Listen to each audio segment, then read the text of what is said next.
राधे राधे दोस्तों, स्वागत है आप सभी का आपके अपने चैनल सनातन धर्म पर। दोस्तों, महालक्ष्मी व्रत माता लक्ष्मी को प्रसन्न करने के लिए, दुख दरिद्रता का नाश करने के लिए अत्यंत फलदायी व्रत होते हैं। भविष्य पुराण के अंतर्गत महाभारत काल में जब पांडव अपना समस्त राजपाट, धन, ऐश्वर्य जुए में हार गए, तब भगवान श्री कृष्ण के कहने पर उन्होंने 16 दिवसीय महालक्ष्मी व्रत विधि पूर्वक किया। इस व्रत के प्रभाव से उन्हें अपना खोया हुआ राज्य, धन, संपत्ति, वैभव, ऐश्वर्य प्राप्त हो गया। यह व्रत भाद्रपद शुक्ल पक्ष की अष्टमी से शुरू होता है और इसका समापन आश्विन मास कृष्ण पक्ष की अष्टमी तिथि को हो जाता है।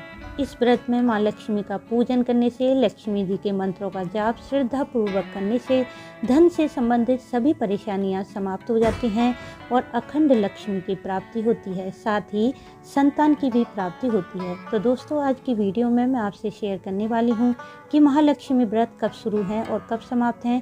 इस व्रत को करने की विधि क्या है, क्या यह व्रत पूरे 16 दिन करना चाहिए, इस व्रत में माँ लक्ष्मी का पूजन कैसे करें, कौन सा मंत्र बोलें, माता को किस वस्तु का भोग लगाएं, व्रत में क्या खाएं और क्या ना खाएं। यदि किसी कारणवश यह व्रत आप नहीं कर पाते हैं तो इन 16 दिन कौन से कार्य करें जिससे माँ लक्ष्मी की विशेष कृपा प्राप्त हो जाए। तो इन सभी बातों की जानकारी जानने के लिए वीडियो को पूरा जरूर देखें। वीडियो अच्छी लगे तो इसे लाइक करें, साथ ही शेयर भी कर दें। यदि आप चैनल पर पहली बार आए हैं तो चैनल को सब्सक्राइब कर लें, बेल बटन को भी प्रेस कर दें जिससे नई वीडियो का नोटिफिकेशन सबसे पहले आपको मिल जाए। दोस्तों, सबसे पहले जान लेते हैं कि महालक्ष्मी व्रत साल 2023 में कब शुरू है और कब समाप्त है। यह व्रत 22 सितंबर दिन शुक्रवार से शुरू है और 6 अक्टूबर दिन शुक्रवार को ही समाप्त हो रहे हैं। राधा अष्टमी से महालक्ष्मी व्रत शुरू हो जाते हैं। यह अष्टमी तिथि शुरू हो जाएगी 22 सितंबर दोपहर 1:35 पर और अष्टमी तिथि समाप्त होगी 23 सितंबर दोपहर 12:17 पर। वैसे तो सूर्योदय कालीन अष्टमी तिथि 23 सितंबर को है, परंतु धार्मिक मान्यता के अनुसार महालक्ष्मी व्रत में चंद्रमा अष्टमी तिथि में होना चाहिए। इसलिए महालक्ष्मी व्रत 22 सितंबर दिन शुक्रवार से धारण किया जाएगा। तिथियों के घटने और बढ़ने के आधार पर यह व्रत इस साल 15 दिन का रहेगा। दोस्तों, वैसे तो यह व्रत 16 दिवसीय होता है, अर्थात 16 दिन तक इस व्रत को भक्तजन करते हैं। परंतु जो साधक इस व्रत को 16 दिन नहीं कर पाते हैं वे शुरू का पहला व्रत कर सकते हैं, फिर दूसरा व्रत पूर्णिमा को करें और तीसरा व्रत आखिरी दिन कर सकते हैं, या फिर आप शुरू के 3 व्रत कर लें और आखिरी के 3 व्रत कर सकते हैं। यदि आप पूरे 16 दिन का व्रत अनुष्ठान करना चाहते हैं तो इस व्रत में आपको फलाहार करना चाहिए। फल, दूध, जूस इत्यादि आप ले सकते हैं।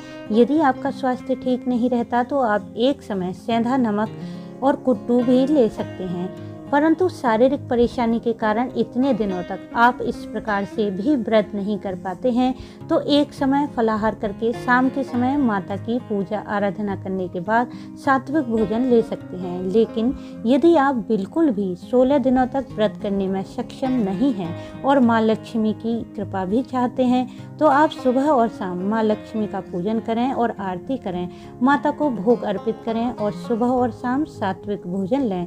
16 दिनों तक प्याज, लहसुन, मांस, मदिरा का त्याग कर दें और 16 दिनों तक ब्रह्मचर्य का पालन करें। घर में साफ सफाई, शुद्धता का ध्यान रखें। जहां क्रोध, लड़ाई झगड़ा, गंदगी और अशांति होती है उस स्थान को माँ लक्ष्मी तुरंत त्याग देती हैं। इसलिए यह कार्य आप ना करें। यदि आप व्रत कर रहे हैं तो आपको यह कार्य अवश्य करने चाहिए। साथ ही घर में भी कोई भी लड़ाई झगड़ा, क्रोध, निंदा इत्यादि ना करें, क्योंकि दोस्तों, व्रत का अर्थ केवल भूखा रहना ही नहीं होता, बल्कि व्रत में कुछ नियम, कुछ वस्तुओं का त्याग बहुत ही महत्वपूर्ण होता है। तभी व्रत अनुष्ठान का संपूर्ण फल हमें प्राप्त होता है। 16 दिनों तक इस व्रत को पूर्ण विधि विधान से करने के बाद 16वें दिन इस व्रत का उद्यापन किया जाता है। उद्यापन के दिन माँ लक्ष्मी को 16 की संख्या में पूजन सामग्री अर्पित की जाती है। फिर किसी ब्राह्मण को भोजन कराकर दान दक्षिणा दें और फिर अपने व्रत का पारण कर लें। और दोस्तों, अब बात कर लेते हैं महालक्ष्मी व्रत की पूजा विधि के बारे में। महालक्ष्मी व्रत करने के लिए सुबह जल्दी उठें, स्नान आदि करें, फिर सूर्य देव को अर्घ्य दें और घर के ईशान कोण में उत्तर पूर्व दिशा में एक चौकी लगाएं। चौकी पर लाल वस्त्र बिछा लें। फिर यदि आप कलश स्थापना करना चाहते हैं तो कलश में अक्षत, सुपारी, सिक्का डालकर कलश पर मौली बांधकर उस पर पंचपल्लव लगा दें। उस पर एक नारियल लाल कपड़े में लपेट कर रख दें। इसमें कुछ दक्षिणा भी रख दें। उसके बाद चौकी पर हल्दी से अष्टदल कमल बनाएं और चौकी पर माँ लक्ष्मी की हाथी पर बैठी हुई प्रतिमा या मूर्ति स्थापित कर दें। और यदि आपके पास श्री यंत्र है तो उसकी भी स्थापना कर लें। इस व्रत में बहुत से भक्त 16 दिनों तक अखंड दीप प्रज्वलित करते हैं, तो यह आपकी अपनी श्रद्धा है। यदि आप अखंड दीप प्रज्वलित नहीं कर पाते हैं तो 16 दिन नित्य प्रति सुबह शाम शुद्ध घी का दिया प्रज्वलित करके माता का पूजन कर सकते हैं। पूजन से पहले आप अपने व्रत का संकल्प करें। सबसे पहले आप माँ लक्ष्मी के व्रत का पूजन का संकल्प लें कि कितने दिन आप महालक्ष्मी व्रत का अनुष्ठान करेंगे। पूरे 16 दिन का या पहला व्रत, पूर्णिमा का व्रत और आखिरी व्रत, जितने दिन आपके लिए अनुष्ठान करना संभव हो आप उतने दिन का संकल्प कर सकते हैं। साथ ही संकल्प के समय आप अपने मन की कामना भी बोल दें कि किस विशेष कामना से आप यह पूजन और व्रत कर रहे हैं। इसके बाद माता का पूजन करें। यदि आपके पास माँ लक्ष्मी की मूर्ति है तो उनका पंचामृत से अभिषेक करें। यदि फोटो है तो पंचामृत के छींटे लगा दें। उसके बाद माता को लाल पुष्प, रूली, अक्षत, पुष्प माला अर्पित करें। इसके बाद एक कच्चा धागा लें, फिर उसे हल्दी से रंग लें और उसमें 16 गांठ लगा दें। यदि आपके पास कच्चा धागा ना हो तो आप मौली ले सकते हैं। मौली में 16 गांठ लगा दें। यह गांठ एक दूसरे से दूरी पर लगाएं। फिर इस धागे को स्त्रियां अपने बाएं हाथ में बांध लें और पुरुष दाहिने हाथ में बांध लें। फिर माता का पूजन करें। ध्यान रखें, जब भी आप माँ लक्ष्मी का पूजन करेंगे इस धागे को हाथ में बांध लें और पूजा के पश्चात फिर यह धागा किसी पात्र में माता के समक्ष रख दें। इस दिन माता के मंत्रों का अधिक से अधिक जाप करें।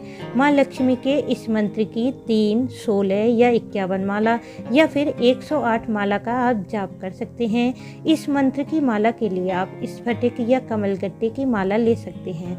यह मंत्र है ओम श्रीम ह्रीम श्रीम कमले कमलालय प्रसीद प्रसीद श्रीम ह्रीम श्रीम महालक्ष्मी नमः। यदि आप इस मंत्र का अधिक से अधिक जाप करते हैं तो थोड़े से समय में आपको माँ की विशेष कृपा प्राप्त हो जाती है।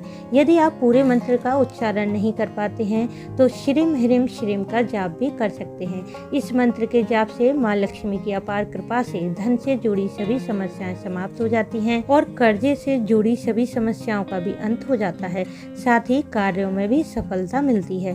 परंतु ध्यान रखें कि पहले दिन जिस समय पर जितनी संख्या में आपने मंत्र जाप किया है प्रतिदिन उतनी संख्या में और उसी समय पर आपको अपने मंत्र का जाप करना है, तो आपको अपने मंत्र जाप का पूर्ण फल प्राप्त होगा। इस दिन आप कनकधारा स्तोत्र या श्री सूक्त का भी पाठ कर सकते हैं। यह पाठ बहुत ही प्रभावशाली होते हैं और माँ लक्ष्मी को अत्यंत प्रसन्न करने वाले हैं। माता के पूजन के पश्चात माता को भोग में आप खीर, फल या किसी मिठाई का भी भोग अर्पित कर सकते हैं। माता के पूजन में सुहाग की भी सामग्री अर्पित की जाती है। ऐसा करने से सुख सौभाग्य बना रहता है। इस प्रकार से 16 दिवसीय महालक्ष्मी व्रत यदि स्त्रियां पूरी श्रद्धा भाव से करती हैं तो उन्हें धन, सुख, संतान, सौभाग्य मिलता है।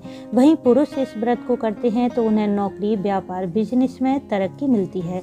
इसलिए अपनी श्रद्धा अनुसार माँ लक्ष्मी का पूजन व्रत अवश्य ही करना चाहिए। तो दोस्तों, उम्मीद है इस वीडियो से आपको लाभ अवश्य होगा। वीडियो अच्छा लगा हो तो इसे लाइक करें, शेयर करें, साथ ही चैनल को सब्सक्राइब कर लें। बेल बटन को प्रेस करते हैं जिससे नई वीडियो का नोटिफिकेशन सबसे पहले आपको मिल जाए। वीडियो अंत तक देखने के लिए आपका धन्यवाद। राधे राधे।